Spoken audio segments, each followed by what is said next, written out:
Okay, so first question, here you can see this is second question, this is third question, है ना?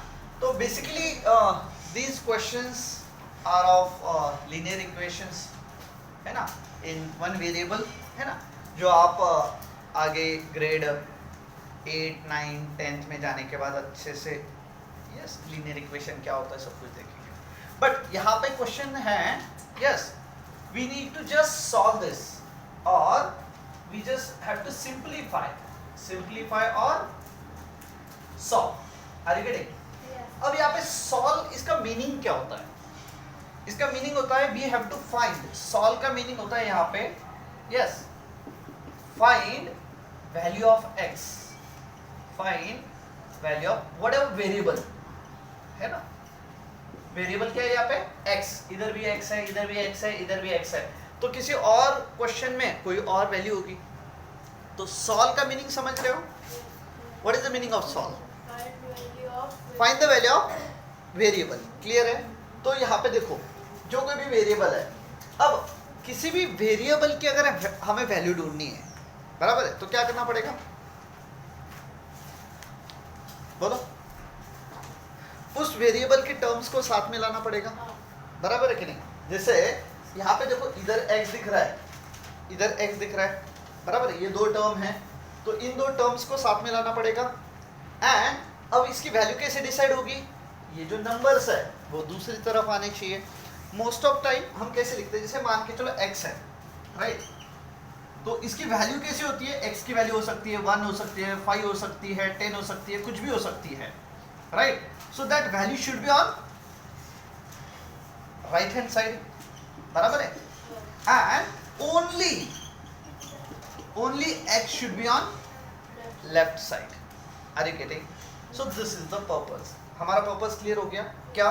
कि ये जो x है that should be on left hand side and all numbers should be on right hand side. Clear है? तो पूरा हमारा ऑब्जेक्टिव आपको क्लियर हो गया. यहाँ पे क्या करना है?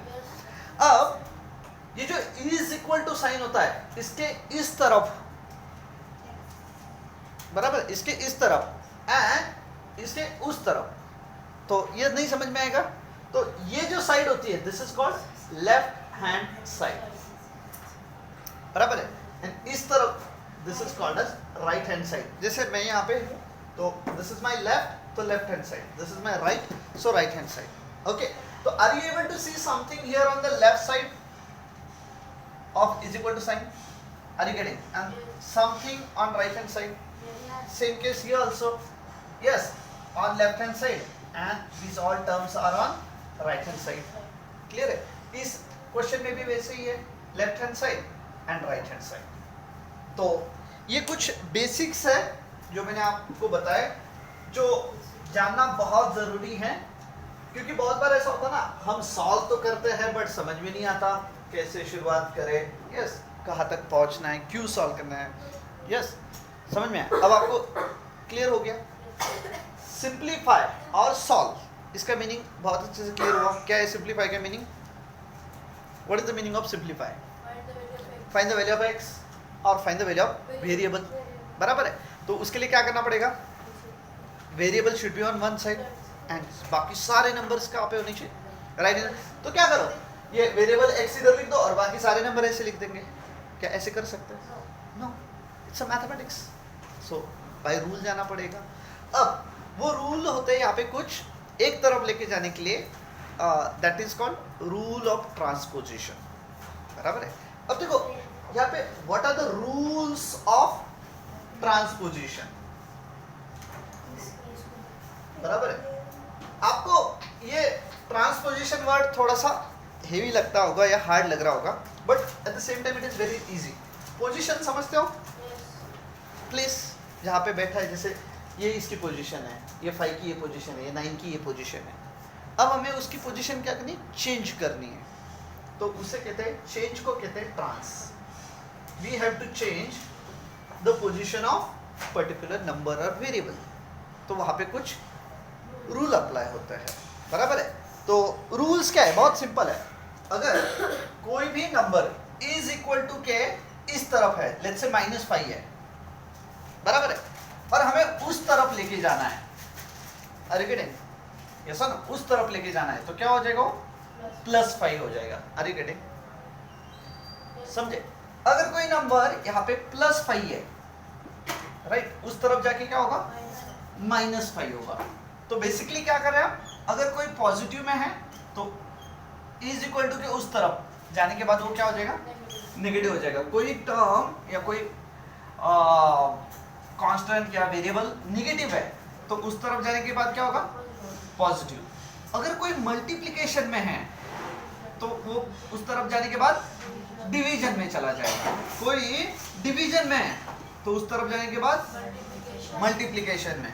कोई न्यूमरेटर में है तो उधर जाएगा तो डिनोमिनेटर में जाएगा। कोई डिनोमिनेटर में है तो उधर जाएगा तो क्या होगा, न्यूमरेटर। सो ये अच्छे से समझ में आया आपको, ये सबसे ज़्यादा इम्पोर्टेंट है, yes, while solving this kind of questions.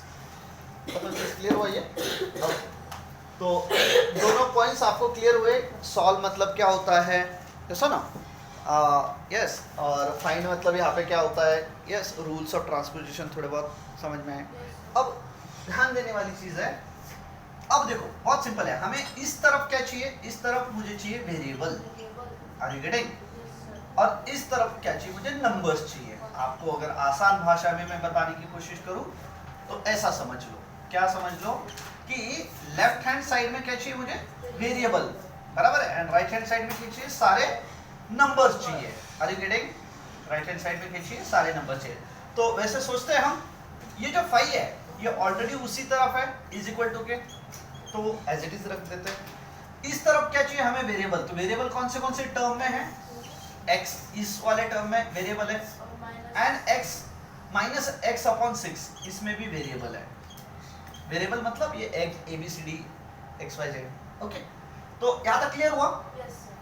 अब यहाँ पे कौन सा ऐसा है, कोई से ऐसी टर्म है जिसमें वेरिएबल नहीं है, -6। अभी हमने देखा अगर -5 को उधर भेज दिया तो क्या होता है, +5, तो -6 को इधर भेज देंगे तो क्या होगा, +6। बहुत सिंपल है, बहुत बढ़िया है, यस। और 5 + 6 मुझे नहीं लगता कि कोई परेशानी है ऐड करने में, समझने में, कर लो, है ना। तो 5 + 6 11 होता है, बट पेशेंस रखने का, x - x/6 = 11। Is this clear to you all? बहुत अच्छे से, क्या तो क्लियर है? हाँ। अब यहाँ पे ध्यान दो, ये हो गया इस तरफ का सॉल्व। अब इस तरफ कितने x है बेटा, है ना। बहुत बार एडिशन ऑफ इसमें बहुत ज्यादा परेशानी होती है हमें, है ना। लेट्स से 2 मैंगोज, कितने मैंगोज बेटा, 2 मैंगोज प्लस कितने मैंगोज है ये, हाफ मैंगोज, कितने होते हैं, 2.5 मैंगोज। Are you getting? कैसा है ये, कैसा है, एडिशन करके। अगर यहाँ पे फॉर एग्जांपल हम ये मैंगोज को साइड में ले लेते हैं, ऐसे कॉमन निकालते हैं, इज इट क्लियर, है ना। तो ब्रैकेट के अंदर क्या बचेगा, 2 + 1/2, बराबर है। 2 + 1/2 क्या होता है, 2.5।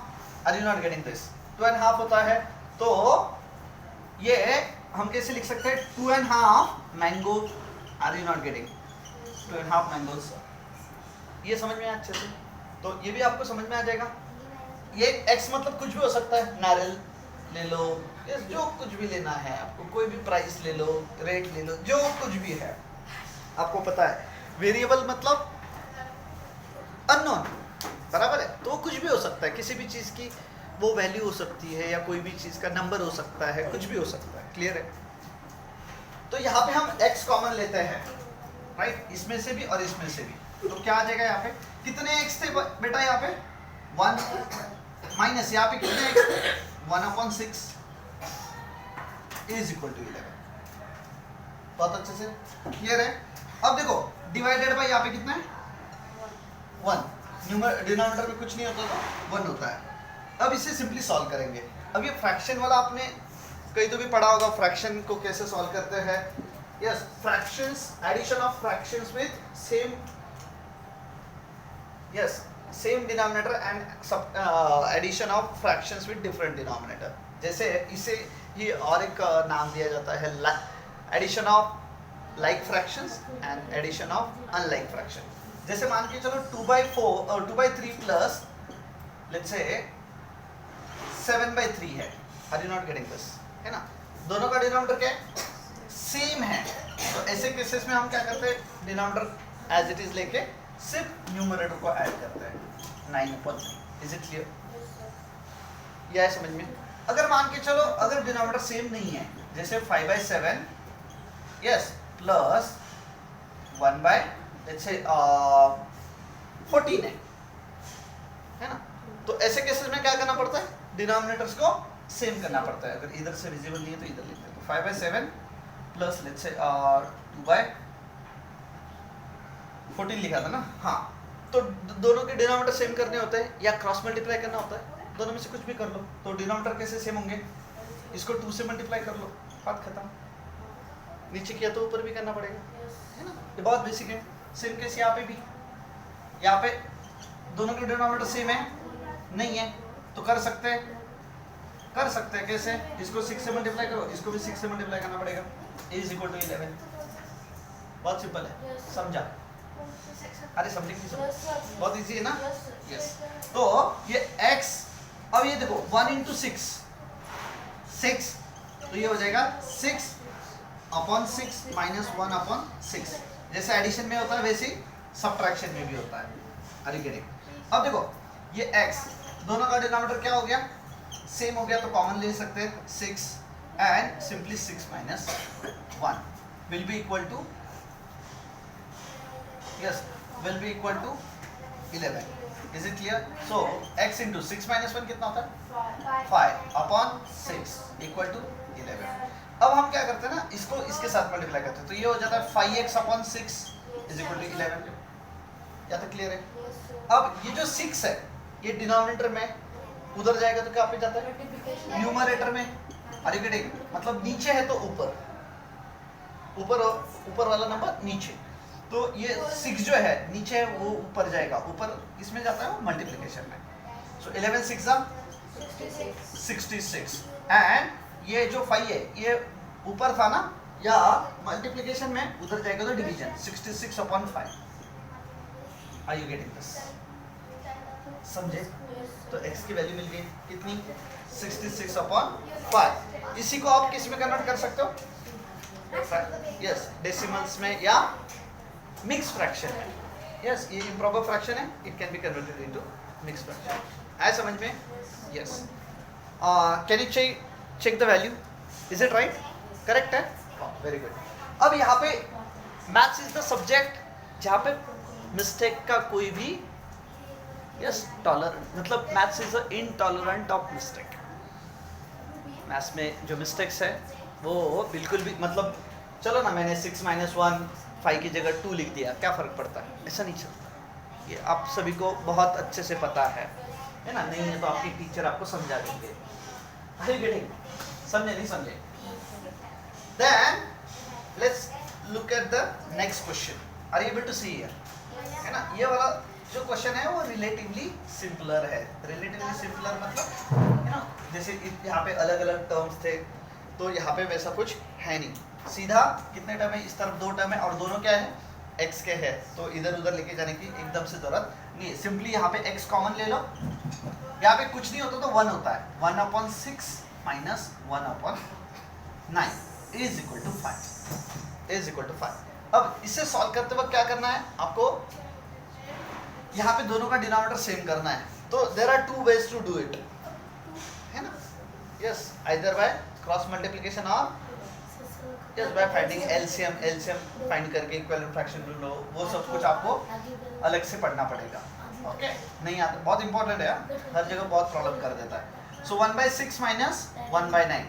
अब मुझे बताओ 6 को कौन से नंबर से मल्टीप्लाई किया तो 9 आएगा, 9 को कौन से नंबर से मल्टीप्लाई किया तो 6 आएगा? नहीं, ऐसी केस आई ना तो समझ लेना एलसीएम करो नहीं तो क्रॉस मल्टीप्लाई करो, है ना? क्रॉस मल्टीप्लिकेशन का प्रॉब्लम ये है, मैं हमेशा बच्चों को बोलता हूँ कि क्रॉस मल्टीप्लाई नहीं करने का। क्यों? क्योंकि बहुत बड़े बड़े कैलकुलेशन बन जाता है। तो बेटर क्या है, एलसीएम फाइंड करो एंड यस फिर सॉल्व करो। तो बहुत सिंपल है, LCM of 6 and 9 both are divisible by 3, 3 2 जा 3, 3 जा अगेन 2 is divisible by 2, 1 जा 3 as it is, 3 is divisible by 3, 1 जा yes, and once we get all 1 yes we won है। तो एलसीएम क्या है यहाँ पे 3 into 2 into 3, 3 2 जा 6 into 3 कितना 18 ना यस। तो क्या हम दोनों का डिनोमिनेटर 18 करा सकते हैं? कर सकते हैं ना। 1/6, 6 को ऐसे कौन से नंबर से मल्टीप्लाई किए हो तो 18 आएगा, 3 से मल्टीप्लाई करो, नीचे किया तो ऊपर भी करना पड़ेगा बराबर है। वैसे यहाँ पे 9 है, इसको कौन से नंबर से मल्टीप्लाई किया तो 18 आएगा 2 से। सो 1 3 जा 3, 6 3 जा 18 माइनस 1 2 जा 9 3 जा 18। अब दोनों का डिनोमिनेटर क्या है 18 है तो कॉमन ले सकते हैं एंड पीसफुली न्यूमरेटर्स को सब्ट्रैक्ट करो। 3 - 2 1/18। Are you getting? ये कौन सी मेथड है? एलसीएम मेथड है। क्रॉस मल्टीप्लिकेशन, ये क्रॉस वाली भी बता देता हूँ मैं। क्रॉस वाली क्या कहती है 1/6 माइनस 1/9 है। ये कहता है इन दोनों को मल्टीप्लाई करो 1 × 9, इन दोनों को मल्टीप्लाई करो 1 × 6, बीच में जो साइन है वो साइन यहाँ पे रख दो एंड डिनोमिनेटर पे डिनोमिनेटर्स को मल्टीप्लाई करो 6 × 9। क्लियर है? ये भी इजी है बट जब बड़े नंबर आते हैं ना तब दिक्कत होती है। सो 1 9 जा 9, 1 6 जा 6, 6 9 जा 54। Are you getting? 9 - 6 कितना होता है 3/54। फिर इसको और रिड्यूस करो, बोथ आर डिविजिबल बाय 3 है ना, तो डिविजिबिलिटी टेस्ट पता होना चाहिए। 1 जा 18 जा है ना, तो आंसर वही आएगा। Only the thing is extra efforts लेने पड़ेंगे। वैसे इधर भी तो लेनी है ना, बट यहाँ पे कैलकुलेशंस थोड़े बहुत रिड्यूस हो जाते हैं। सो है ना, अरे बराबर है कि नहीं? यस। तो 1/18 आंसर आया था ना इसका? यस। तो यहाँ पे लिखेंगे 1/18 is equal to 5. So x into 1 x/18 is equal to 5. ये बहुत छोटी छोटी चीज है, ये इंपॉर्टेंट है। बहुत बार हम भटक जाते हैं, आंसर मिलता ही नहीं। यस, कितना भी कुछ कर लो। तो ये 18 क्या हो जाएगा, उधर शिफ्ट करना है। क्या होगा इधर x 18 डिनोमिनेटर में मतलब डिवीजन में है, उधर जाएगा तो न्यूमरेटर मतलब मल्टीप्लिकेशन में। सो 5 × 18 कितना होता है 90 होता है। Yes, sir. तो x = 90। मैंने आपको सॉल्व करना मतलब क्या करना बताया था। Fine. एक तरफ कौन होना चाहिए वेरिएबल एंड दूसरी तरफ कौन होना चाहिए Number. नंबर, यानी कि वैल्यू, यानी कि कांस्टेंट। Are you getting? आ गया ऐसे ही? Can you try that one now? Yes, sir. Are you sure? Yes, sir. अब आपको कोई भी कंफ्यूजन नहीं है? No, sir. यस, ये थोड़ा सा चैलेंजिंग हो सकता है राइट, क्योंकि यहाँ पे आप कॉमन नहीं निकाल सकते है ना। तो let me only try this question. Okay, चल अब देखो बहुत सिंपल है। यस, यहाँ पे अगर आप एलसीएम देखते हो 4 5 10, इसको एज अ फ्रैक्शन देखते हो आप। ये फ्रैक्शन है, ये फ्रैक्शन है, ये फ्रैक्शन है। फ्रैक्शन मतलब फ्रैक्शनल नंबर है, बराबर है, और सबका डिनोमिनेटर अलग अलग है। तो सबका डिनोमिनेटर मुझे सेम करना है, तो क्या करना पड़ेगा, मुझे एलसीएम निकालना पड़ेगा। एलसीएम ऑफ डिनोमिनेटर्स यानी कि एलसीएम ऑफ 4 5 एंड 10। तो हम यहाँ पे शॉर्ट डिवीजन मेथड यूज करते हैं। यस, क्या ये तीनों नंबर किसी से डिविजिबल है? दो ही। बिल्कुल नहीं है। यस, तो दोनों हैं कोई? यस, ये दोनों 2 से हैं, ये दोनों 5 से है। तो ऐसा कुछ कंपल्शन नहीं है कि कौन सी इससे करना है, बट मैं हमेशा बच्चों को कहता हूँ कि 2 3 5 7 11 13 17 यस 19 इसी सीक्वेंस में जाओ, बराबर है, ताकि परेशानी ना हो। बट टाइम बचाना है तो yes you can go with different method. Okay, अब ये देखो 2 से कौन कौन डिविजिबल है? 4 यस एंड 10। 2 हाउ मेनी जा 4 2 2 जा। अभी इसमें भी बहुत सारे बच्चों को कंफ्यूजन होता है ना, तो एलसीएम अच्छे से देख लेना। हाँ, गलती मत करो। 2 2 जा 4, 2 हाउ मेनी जा 10 2 5 जा। Are you getting? यस ना, ये नहीं समझ में आता है तो ऐसा करो 4 डिवाइडेड बाई 2 2, 10 डिवाइडेड बाई 2 5, है ना? तो क्लियर है? अब ये 5 तो है नहीं किसी से भी डिविजिबल, 2 से मतलब 2 से तो है नहीं, और यहाँ पे तो 2 से डिवाइड कर रहे हैं, तो 5 will be as it is. Now this 2 5 will be divisible by 5. 5 1 and 2 as it is. This 2 is divisible by. So what is the LCM? 2 into 5 into 2. 2 5s are 10. 10 into this 2 20, है ना? तो सबका denominator क्या आना चाहिए?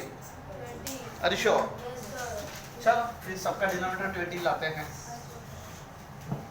अब मुझे बताओ, ये वाला क्वेश्चन है x minus 3 upon 4. इस 4 को कौन से नंबर से मल्टीप्लाई करूं 5. तो 20 आएगा? 5 से.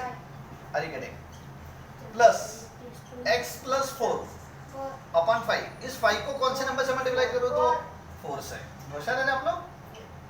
माइनस x माइनस 8 अपॉन 10, इसको 2 से इज इक्वल टू, इस 4 के साथ कोई छेड़खानी करनी है? No. नहीं, वो बेचारा उधर बैठा है मस्त, रहने दो उसे. ओके, अब देखो इस 5 से क्या करना है? x को मल्टीप्लाई करना है, 5 से 3 को मल्टीप्लाई करना है. 5 इंटू एक्स 5x, 5 इंटू 3 15. यहाँ पे बच्चे अपने मन से कोई साइन देते हैं, अपना मन यस थोड़ा सा काबू में रखना है ना? काबू में मतलब ऐसा ना, यहाँ पे मन चाहा नहीं चलता है ना? यहाँ पे जो बीच में साइन है वो दे दो, नहीं तो इसका जो साइन है उसका जो साइन है उनका मल्टीप्लाई करके यस वो जो पता है ना आपको, करेक्ट.